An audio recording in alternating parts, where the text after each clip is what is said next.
हमारी आज की कहानी एक लड़की के बारे में है जिसने समंदर को चुनौती दी। बेथनी का जन्म 1990 में हवाई में हुआ। यहाँ लहरें सर्फिंग के लिए बिल्कुल परफेक्ट होती है और उसे समंदर से बेहद प्यार था। जब वह 13 साल की थी तो कई सारी प्रतियोगिताएं जीत रही थी और सबको पता था कि एक दिन वह बड़ी स्टार बनने वाली है।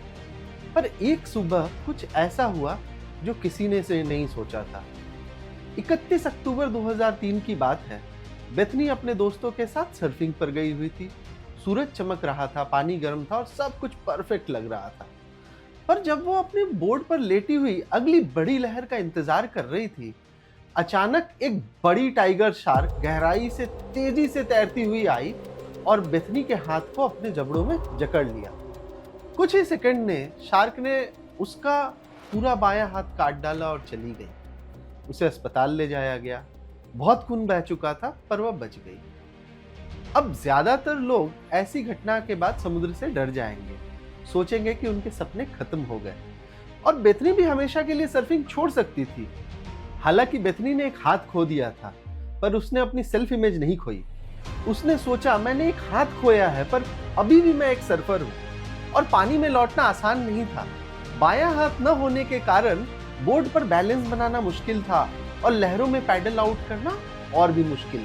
वो कई बार गिरी और शुरू में कुछ भी सही नहीं हो रहा था, पर उसने हार नहीं मानी। दिन रात प्रैक्टिस किया और शार्क अटैक के सिर्फ 3 महीने के बाद बेथनी ने कुछ ऐसा कर दिखाया जिसने दुनिया को हैरान कर दिया। उसने एक सर्फिंग प्रतियोगिता में हिस्सा लिया।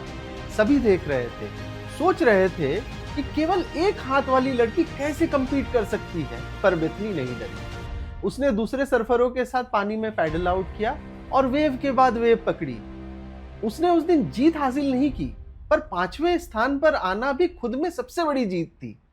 और ये ट्रॉफी जीतने के बारे में तो था ही नहीं, ये खुद को और दुनिया को ये साबित करने के बारे में था कि अब भी वो सर्फर बन सकती है जिसका सपना उन्होंने हमेशा देखा था। समय के साथ बेथनी की कहानी पूरी दुनिया में फैल गई। उसने किताबें लिखी, स्पीचेस दिए और लाखों लोगों के लिए इंस्पिरेशन बन गई। बेथनी हैमिल्टन की कहानी इसलिए इंस्पिरेशनल है कि उसने खुद को कैसे देखा। उसने खुद को एक विक्टिम या अपने हालात से काबू होने वाला नहीं बनाया, बल्कि खुद को एक मजबूत, केपेबल सर्फर के रूप में देखने का विकल्प चुना और यही वो बनी। बेथनी की कहानी हमें कुछ इंपॉर्टेंट चीजें सिखाती है और सच पूछो तो इसने मेरे डेली लाइफ के अप्रोच को भी बदला है। जिस तरह से हम खुद को देखते हैं, हमारी जिंदगी वैसी ही बन जाती है।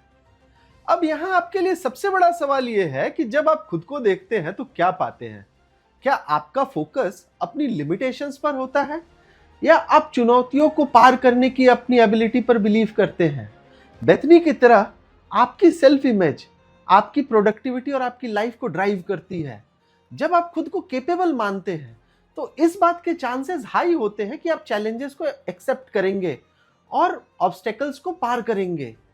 खुद को देखने का नजरिया बदलना आपके पूरे पोटेंशियल को अनलॉक करने का पहला स्टेप है। तो इन सारी बातों का मतलब क्या हुआ?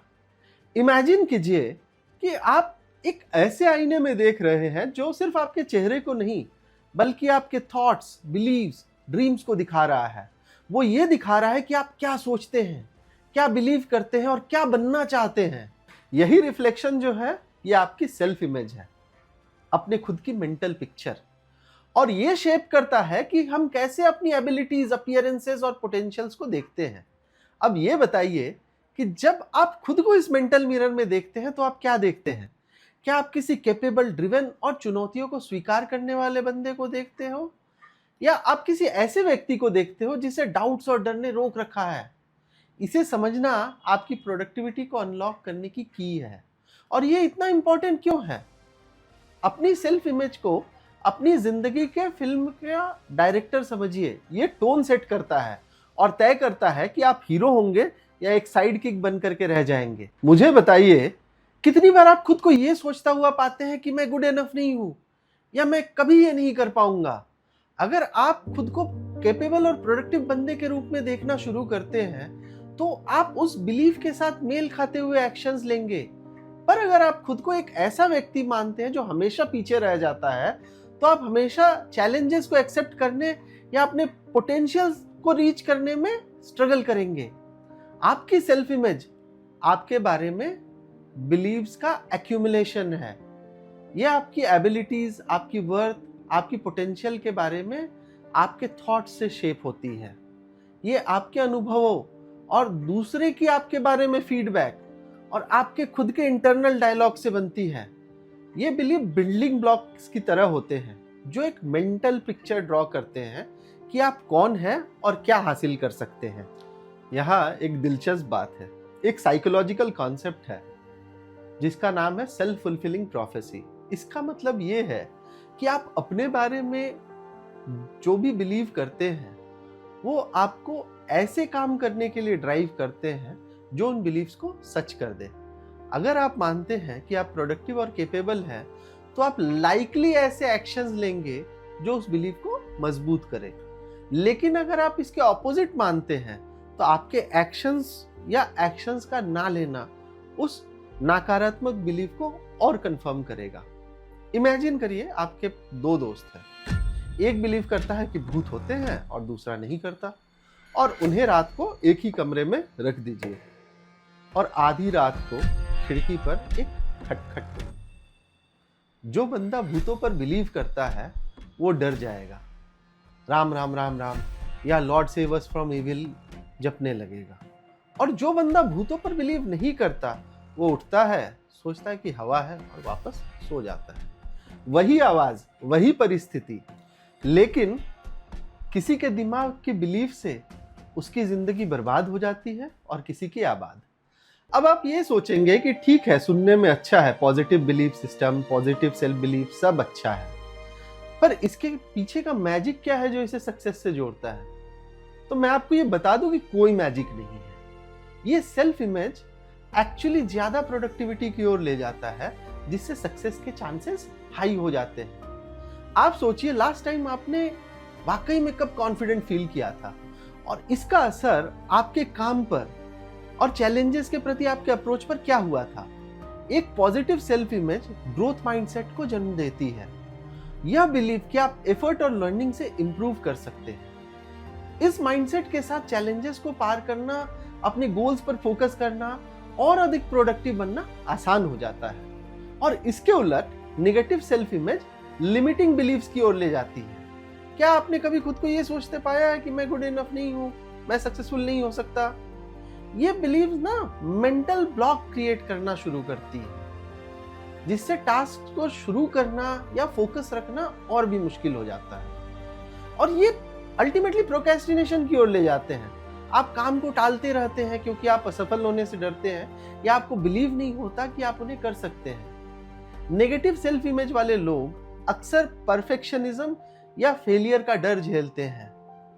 जाना हुआ लग रहा है ना?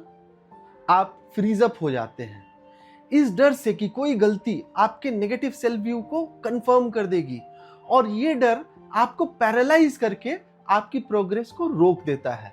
इसीलिए ये इंपॉर्टेंट है कि आप पॉजिटिव सेल्फ इमेज को विकसित करने पर काम करें। ये सीधे आपकी प्रोडक्टिविटी और आपकी सक्सेस को इन्फ्लुएंस करता है। तो एक पॉजिटिव सेल्फ इमेज को कैसे डेवलप किया जाए? चलिए सेल्फ अफर्मेशन से शुरू करते हैं। ये पॉजिटिव स्टेटमेंट्स हैं जो आप रेगुलरली रिपीट करते हैं, जैसे मैं कैपेबल हूं या मैं एक प्रोडक्टिव व्यक्ति हूं। समय के साथ ये अफर्मेशंस आपकी पॉजिटिव सेल्फ इमेज को मजबूत करने में आपकी मदद करते हैं और आपके सेल्फ बिलीफ को बढ़ाते हैं। क्या आप डेली रूटीन में पॉजिटिव अफर्मेशंस का यूज करते हैं? हाँ या नहीं मुझे कमेंट्स में बताइए। एक और पावरफुल स्ट्रेटेजी है कि आप अपनी बेस्ट सेल्फ को विजुअलाइज करें। क्या आप सोच सकते हैं कि आपका आइडियल डे कैसा दिखता होगा? हर दिन कुछ मिनटों के लिए इमेजिन करिए कि आप प्रोडक्टिव, सेल्फ बिलीफ से भरे और सक्सेसफुल हैं। पिक्चराइज कीजिए कि आप कैसे एक्ट करेंगे, क्या फील करेंगे और क्या हासिल करेंगे।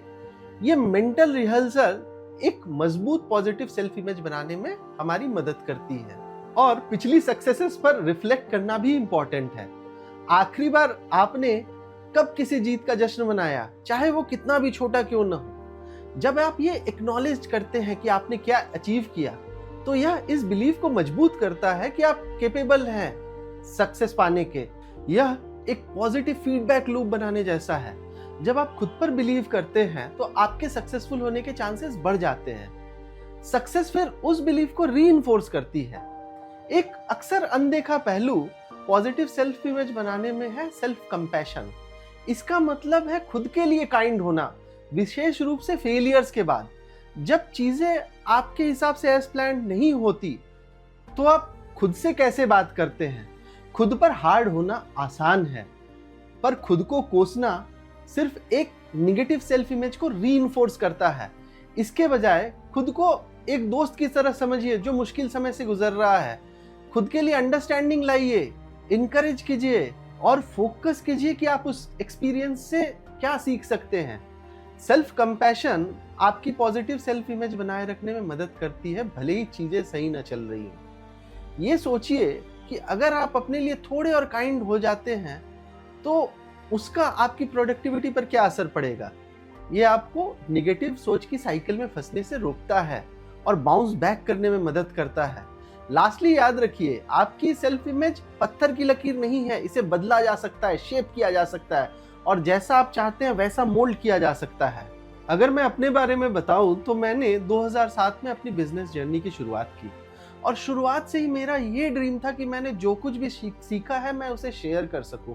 मेरी सक्सेसेस, फेलियर्स और वो चीजें जिन्होंने ग्रो करने में मेरी मदद की। लेकिन मैंने कभी वो स्टेप नहीं लिया। पता है क्यों? क्योंकि अंदर से मुझे बिलीव नहीं था कि मैं सक्सीड करूंगा। मेरी खुद की सेल्फ इमेज एक मेंटर या लीडर की नहीं थी। मैं हमेशा सोचता रहता था कौन सुनेगा मेरे को, इसलिए मैं कुछ भी शेयर करने से बचता रहा। और फिर आया 2020। मुझे सीवियर कोविड हुआ, 104 बुखार था और सच बोलूं तो एक बार लगा कि अब हो गया।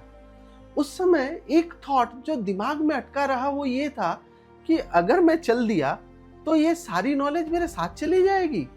अगर मुझे कभी अपनी सीखी हुई चीजें शेयर करने का मौका ही ना मिले। ठीक होने के बाद मैंने अपनी लर्निंग जर्नी को रीस्टार्ट किया, पर सच बताऊं तब भी मैंने 4 साल और प्रोक्रेस्टिनेट किया। डाउट्स मुझे परेशान करते रहे, क्या किसी को परवाह होगी, क्या मैं सक्सीड करूंगा। और मेरा टर्निंग पॉइंट तब आया जब कंटिन्यूअस लर्निंग और अपने मेंटर्स के इंकरेजमेंट के बाद मुझे ये समझ में आया कि बात कभी सक्सेस या फेलियर की थी ही नहीं। पॉइंट ये है कि मैंने कुछ स्टार्ट किया है जो मैं हमेशा से करना चाहता था। मेरी सेल्फ इमेज बदल गई, एक ऐसे बंदे से जो फेलियर से डरता था टूवर्ड्स एक ऐसे बंदे में जो एक्शन ले रहा था, रिजल्ट्स चाहे जो भी हो। और उस शिफ्ट ने सब कुछ बदल दिया। मैंने परफेक्ट होने की चिंता छोड़ दी, डाउट से खुद को होल्ड बैक करना बंद कर दिया। इस जर्नी ने मुझे सिखाया कि हमारी सेल्फ इमेज जिस तरह से हम खुद को देखते हैं डायरेक्टली इफेक्ट करती है कि हम करते क्या है या नहीं करते हैं। मुझे ये सीखना पड़ा कि जो व्यक्ति मैं बनना चाहता था वो पहले से ही मेरे अंदर था, बस बाहर आने का वेट कर रहा था। और अगर मैं ऐसा कर सकता हूं तो आप भी कर सकते हैं। जो कुछ भी आप शुरू करना चाहते हैं उसकी की ये है कि आप खुद को कैसे देखते हैं, क्योंकि जब आप खुद को एक केपेबल बंदे की तरह देखते हैं तो एक्शंस फॉलो करेंगी। Thanks for watching. अगले वीडियो में मिलते हैं। Bye bye.